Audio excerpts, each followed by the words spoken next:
Hello, my name is David McConnell, and I will be giving a presentation on a methodology for automating coverage-driven interrupt testing of instruction sets, a paper written by both myself and Dr. Greg Tumbush, my mentor and manager. Dr. Tumbush and I are presently employed by Microelectronic-US Incorporated, a member of the Swatch Group. This presentation covers a paper of the same name that delves into utilizing scripting and automation to make interrupt testing of instruction sets easier and more efficient with limited user input. Before the presentation begins in earnest, we would like to thank DVCon for the opportunity to present, Microelectronic for encouraging our development and use of new methodologies in our workflow, and those in the audience for their demonstrated interest in a presentation with such a long-winded title. So without any further ado, methodology for automating coverage-driven interrupt testing of instruction sets. Closing functional coverage is often a laborious task. While the default response to insufficient coverage is to increase the quantity of random testing, this method often breaks down with interrupt testing of instruction sets, as some instructions are exceedingly rare in firmware and typical operation. We at Microelectronic considered it to be advantageous to consider the issue from a coverage-driven perspective. The methodology is straightforward. Uninterrupted testing provides timing information for all executed instructions, as well as information about said executed instructions. This information can be leveraged to directly test the interruptibility of the instructions individually. While this methodology lacks the ability to get completely randomized results, it is also much more efficient than standard functional coverage. It is best used as a sanity check after large RTL changes or as a cron job as a way to close out nightly regressions. Microelectronic is a member of the Open Hardware Group and has been a contributor for design and verification of the open source CV32E40P core, and work on this core will be presented in another presentation during DVCon. With that being said, due to customer requirements, Microelectronic has implemented a drastically different interrupt controller for their private utilization of the core. Without the pooled verification resources of the entire Open Hardware Group, it would be difficult to gather complete interrupt verification of the EM variant of the CV32E40P core. Additionally, lack of modeling of the XPulp instruction extension led to use of directed testing for the purpose of preliminary verification. This led us to consider alternate methodologies that would allow for automated testing of the core in a manner that would reduce time spent on verification without decreasing the quality of the coverage gathered. This methodology also focuses on utilizing existing firmware as a way to avoid writing increasingly convoluted directed firmware in order to verify and gather coverage of the XPulp extension. Given a moderate sunk cost of development time, which in this case was a single week, this methodology can be run without any significant user input to gather interrupt coverage. This is done by running uninterrupted copies of all firmware that would typically be used during interrupt testing. By outputting relevant data from the test bench to a tracer file, which will be discussed next slide, throughout uninterrupted execution, it can be ascertained with relative certainty the instructions that are executed during any specific firmware, as well as a time frame in which any specific instruction can be interrupted. Tracers useful to this methodology have several important factors: the time of instruction execution, the PC value of the executed instruction, the hex value of the executed instruction, the instruction mnemonic, and finally, the values of select arguments for select instructions. The first step of tracer parsing is to check that interrupts have been enabled. In the case of the CV32E40P, this involves seeing that bit 3 of CSR 0x300, M status, is set. Once this is complete, we can parse the tracer file line by line and note the first instance of each instruction. If a given line is the first interruptible instance of a given instruction, relevant data should be saved for future use, as mentioned on the previous slide. In this first code snippet, written in Perl, we see a rather simplistic method for finding when interrupts have been enabled. First, we need to open each tracer file individually. At tests is an array of all the valid firmware that have been run uninterrupted, and the second and third lines of the highlighted section show how the file names relate to the test, as well as how to open them for parsing. It is worth noting that $FH is a variable that points to the contents of the entire file being opened, and we can access it line by line rather easily with loops. This next section uses a named while loop to go through the document line by line, and uses the chomp command to remove the new line character from the given line. This line is then separated into an array of values at fields using the split command, along with a shortcut for all whitespace of any length. This means that a line of the tracer is turned into an array of variables where any whitespace delineates a separation between variables, as can be seen here. The section now surrounded in red shows the simple parsing of the tracer file that detects when CSR 0x300 mStatus is modified by the firmware. This is done by checking the correct part of the line of the tracer to see if either the CSRRS or CSRRW instruction is being executed, and if so, that the CSR being modified is mStatus. This simplification is possible since in the subset of firmware used by EM for this automated testing, mStatus's first modification is exclusively for enabling interrupts. If this was not true, we could add another condition to the if statement to ensure that bit 3 has been set. This line takes the value of fields 8, which is the value that the CSR was set to, and replaces the register number from the front of the variable and replaces it with 0x. This ensures that the hex function will detect that it is a hexadecimal value, convert it to a decimal integer, and then use bit isolation to check that bit 3 is set to 1, as can be seen here. Once this conditional is true, the code breaks out of the int check loop while maintaining the remaining data in the file header $FH. Since the instruction after the interrupts enabled is now already in the execution phase of the pipeline, the dummy variable is used to throw out the next line of the tracer, as that line is still uninterruptible. The next line, though, has string replacement done to remove the .000 nanoseconds section, enabling simple integer math to be performed on the timing value as needed. Now that we've ensured that interrupts are enabled, the file handle variable fh can be used to read from the tracer where we left off. From this, we can determine the instruction mnemonic after splitting the lines using whitespace, just like in the previous slide. Using the exists function in Perl, we check whether or not an instruction with the provided mnemonic has been stored for interruption.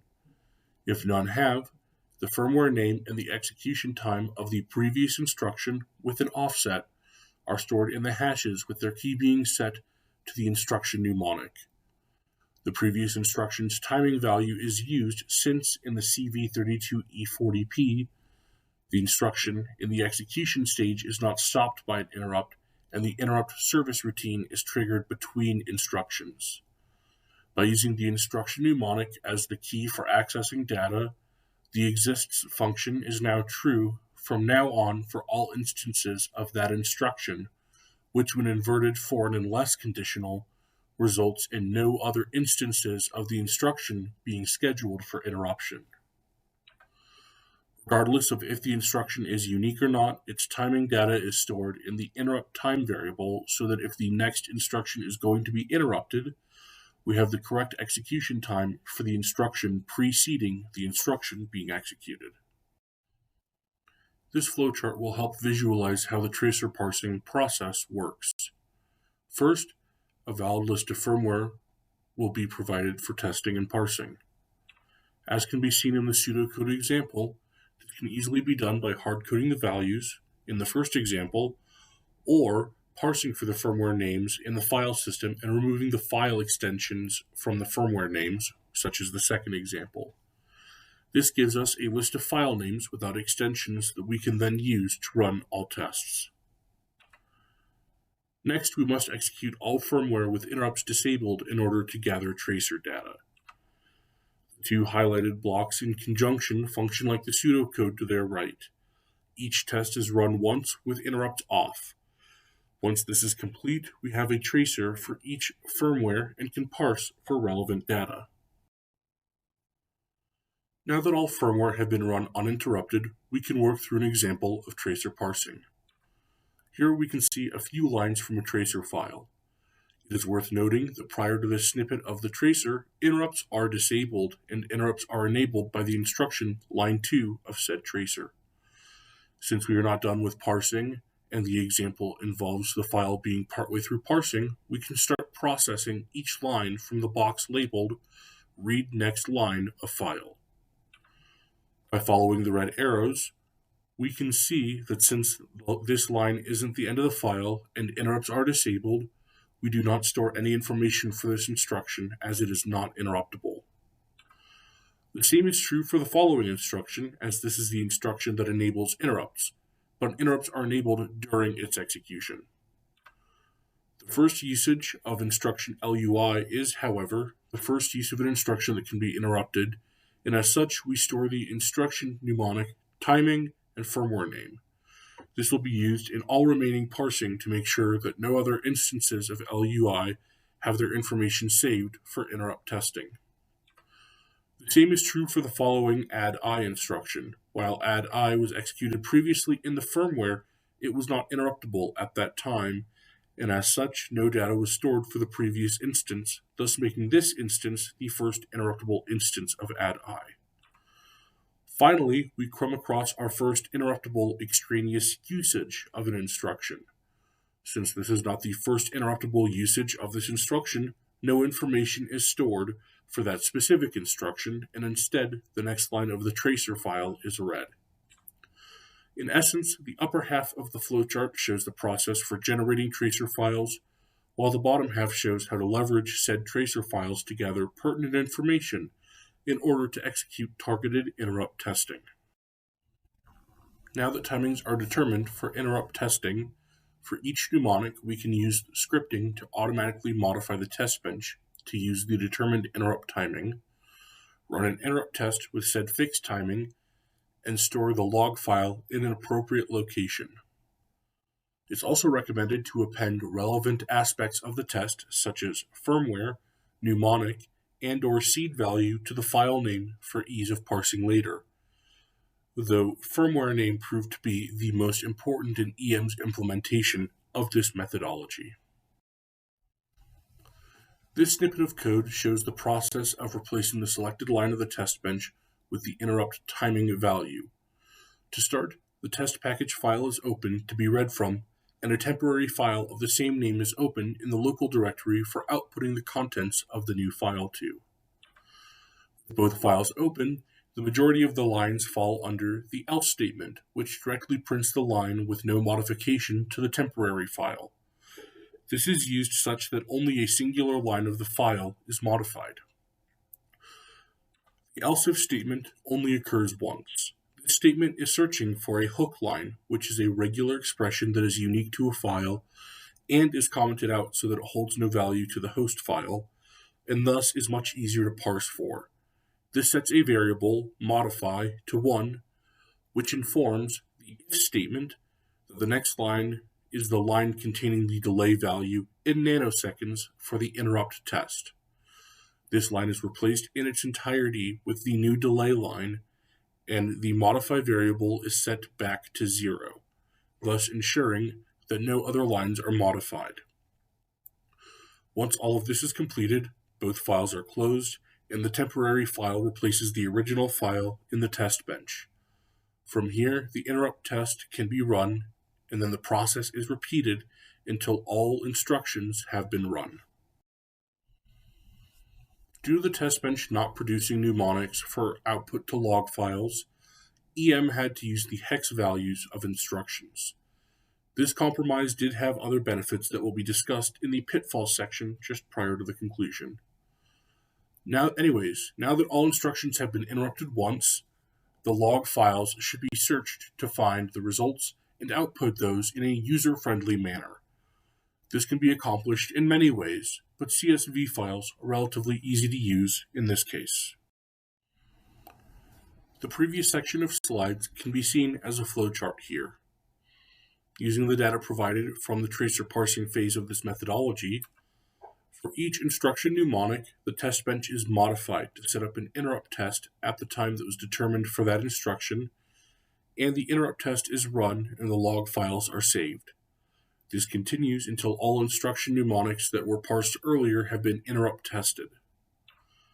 Once all tests have been completed, for each log file that occurred from interrupt testing, the log file is opened, and as long as the test passed, the hex value of the interrupted instruction is extracted from the file. It is then encapsulated as a .word and is written as a new line in a dummy assembly file. Once all log files have been parsed and their interrupted instruction values extracted, it is then straightforward to compile the instruction values for ease of parsing.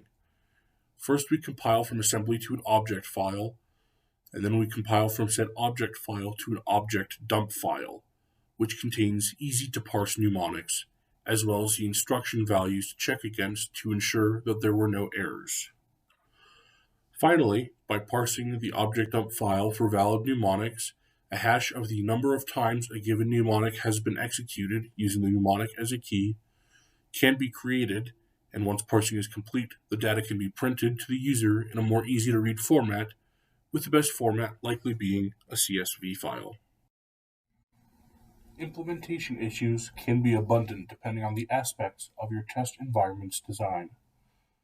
For example, we at EM dealt with issues related to parsing compressed and non-compressed instructions, as well as mnemonic mismatches due to differences between our compiler and tracer. This occurred because the instruction is decompressed prior to execution. While this reduces memory usage, the tracer stores the decompressed instruction value instead of the compressed instruction value. This example shown is particularly egregious as the instruction actually completed, a compressed immediate load, or C.li, is shown as a non-compressed immediate add, or an addi, in the tracer. In order to keep track of this issue, we parsed the object dump file for each firmware being used and made a list of all compressed instructions. We were then able to substitute in the correct mnemonic values when parsing tracer and log files, such that all compressed instructions were also covered.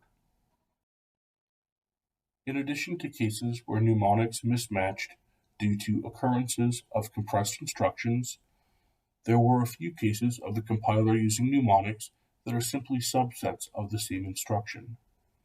While a compressed immediate load is a valid instruction, a non-compressed one is simply a subset of addi. Unfortunately, the compiler disagrees with this, and as such, the addi instruction is covered in extra time, both as the load immediate li instruction and as the add immediate or addi instruction. One universal issue that we didn't confront due to the nature of our firmware design was parsing to check against the disabling of interrupts mid-firmware, as the script used to implement this methodology only checks for when interrupts are enabled. This methodology, while a tad brute force and relatively uncomplicated, is drastically more efficient than standard randomized testing. While running interrupt testing from a coverage-driven perspective is not a new or particularly innovative idea, the use of automated scripts to generate coverage with minimal user input drastically improves efficiency. In EM's case, a month of randomized testing was turned into a 6-hour process that allows for interrupt coverage to be closed nightly. Do we have any questions?